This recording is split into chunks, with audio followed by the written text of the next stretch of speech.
to speak with us. Ah, thank you for.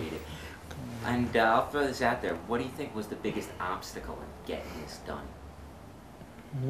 You know what? We haven't been asked that question yet. We've been asked a bunch of questions, but well, getting done obstacle initially wasn't that crazy because it was kind of like when the idea happened to when it occurred. It was like 3 days of pre-production or something. You know what I mean? It's kind of like Yauch had this idea. Then we knew we had the New York show coming up. He'd seen something on the internet that someone had shot with their camera phone that like kind of gave him the idea of like, okay, let's hand out 50 cameras to the crowd. So that all happened. It was almost more like, I'd say it was afterwards, like the editing was crazy, which we didn't have to mess with, but Yauch and the editor, Neil, had like 61 cameras of however many hours of footage. And that was crazy.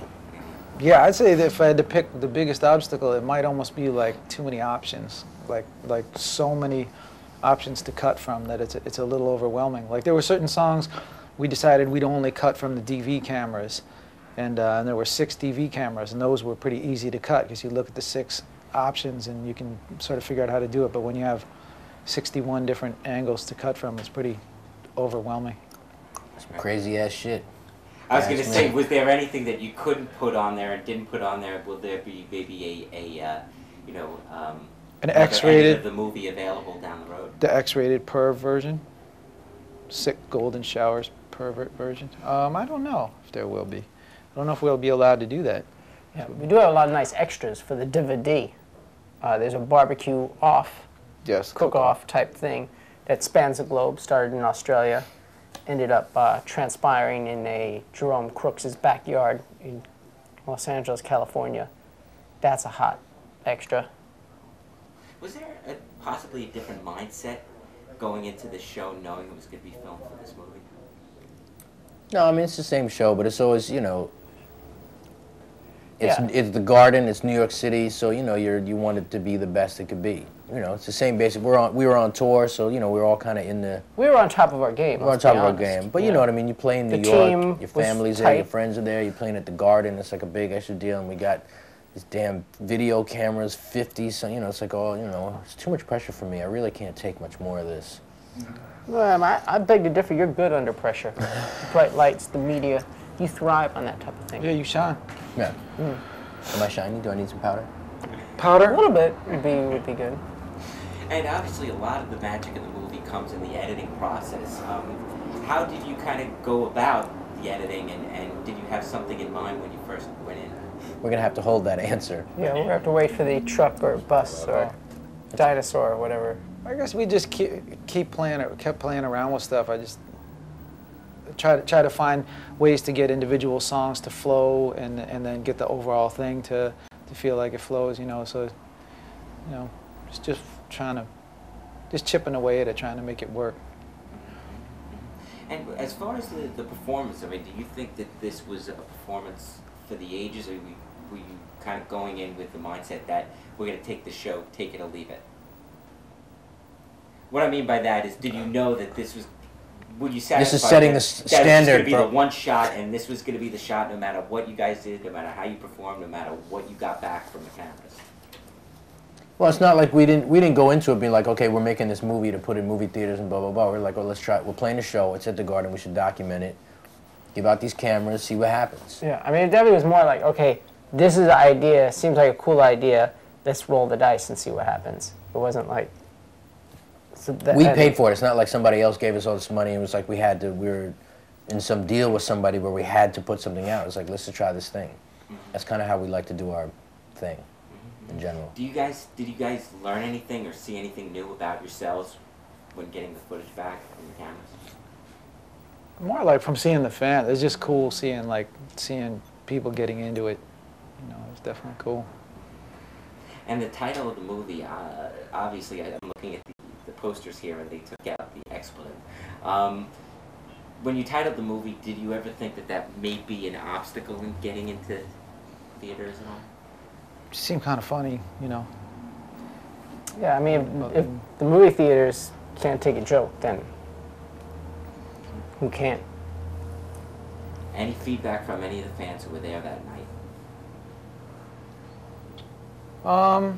Yeah, you know, we actually had a screening for the camera operators, and So a bunch of them came, and I got to meet a bunch of them, and they were really psyched about it. They were into, first of all, being there and filming the concert, but also seeing it cut together. You know, so that was definitely cool to see people's reactions.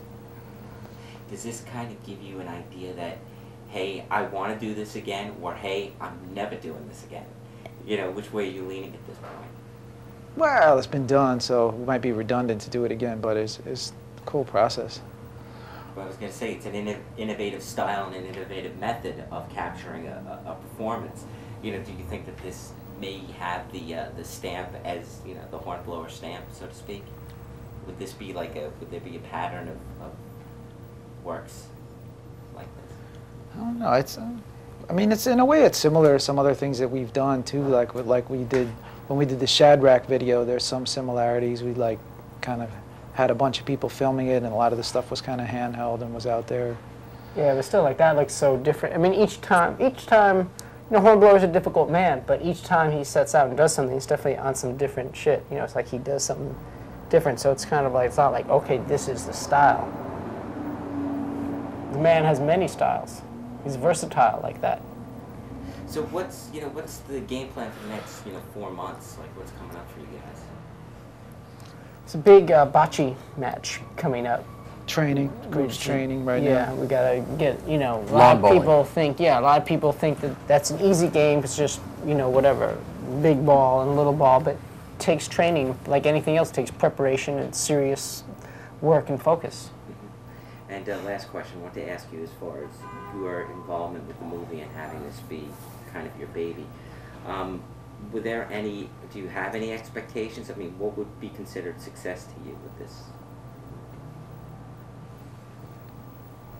I'd say to me, if it does anything like a dollar less than Star Wars in box office revenue, all of them combined, complete failure. But also, I think we're just happy to know that it's coming out on 1,000 screens. You know, I think that makes us feel good to know that all those prints are out there, and that, you know, the tens of millions of people that are going to see the film. You know, we feel good about that. Yeah, I mean, just to see the king in his red, that should make people feel good. Well, congratulations again. I don't really know what that means, but you know, Yul Brynner. Right. I mean, anything, just to know that we were able to shoot it in 70 millimeter. I think, you know, it's very hard to shoot things in 70 millimeter these days. So to be able to do that too, you know, bring the old technology back.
This is the real deal, guys.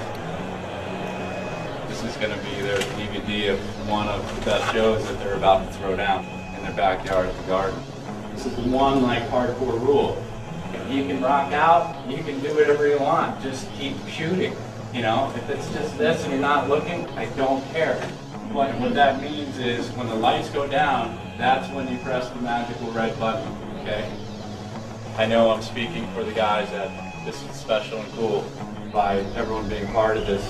20 years from now, you're going to be able to watch this and be like, awesome, I fucking shot that. So I'll show you how to get up to one general area, and then you find your seats like grown-ups and you know where to go and do your thing. Thank you. Yeah, not me, thank you. All right, Steve. we're doing. Take the open shot. Open looks. Only good shots. Take Come on, offense. Take the open shot. Big shot. Take the open shot. Take the open shot. Take the open shot.